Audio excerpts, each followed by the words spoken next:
No matter what it is that you're starting for the first time, whether it's school, coming back after a long break, starting a new job or your first ever job, making new friends, whatever it is, we are never going to be like as prepared as we want to be in our minds. And the thing is, that want and that desire to be like super prepared and everything to go perfectly, that's coming from more of like a perfectionistic trait of ours, where often we learn this in childhood a lot of the time, where, maybe we make a mistake at school or at home and we might not have the best reaction from like a teacher or a parent or whatever it be. Just somewhere along the way when we're really young kids, we come to the conclusion that we have to always be perfect and we can't make mistakes.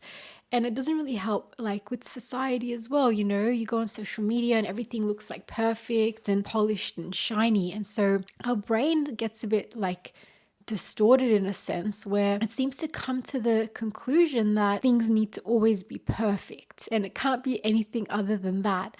But the thing is, that's not the nature of reality. Reality isn't meant to be perfect. It's meant to be messy and full of mistakes and things. And that is actually part of the perfection. This is something that like I really encourage you guys to start embodying from your age, because as you get older, you're going to learn this more and more. And it becomes kind of like a superpower once you let go of the need for everything to be like in this one exact way. And so, yeah, no matter what it is that you're doing, just go do it messy. It's okay to be nervous. It's okay to be fearful and anxious. It's okay to say the wrong thing, to do the wrong thing. Like, we're meant to make mistakes. It's all part of our growth. On those days where it feels like everything is just going horribly wrong, you've said the wrong thing, you've embarrassed yourself, you've done this and that, and it just feels like there's this big dark cloud over the top of you. You can ask yourself on those days, like, I wonder what tricks the universe or this big intelligence that's looking after me has in store. Like, I wonder what it's trying to gift me with. And hear me out for a sec, because it's like, often we find our biggest gifts in these really, I guess you can call them negative experiences. That's where we find a lot of the stuff that our soul loves to learn from and grow from. And it's like fuel for the soul when things go wrong, in a sense, because it teaches us so many things. And so things don't happen just to like give you a hard time. Like, I guess what I'm trying to say is mistakes don't happen. Nothing is ever really a mistake. Even when things go wrong, there's usually something behind it that is kind of like a gift for us that we don't see until later.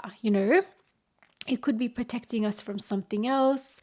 It could be teaching us a certain skill, or just tapping into like another layer of strength within us, and uncovering more of yourself, all kinds of things. And so when we're able to look at things in this way, then we can actually find the gift in those horrible days, and to be able to like pull it out, pull all the good stuff out, so that we don't just get stuck in feeling like everything is going terribly wrong.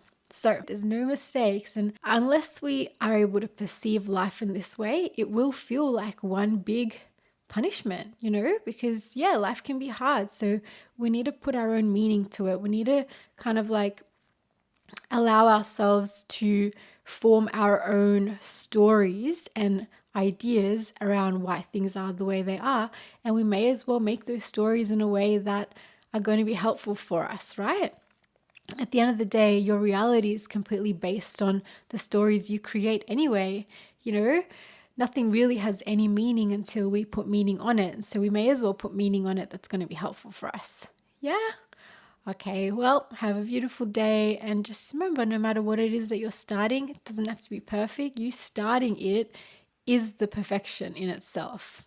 Doesn't matter how it turns out, imperfect is perfect. And you're allowed to tumble and fall and get back up as many times as you need to. Okay, bye.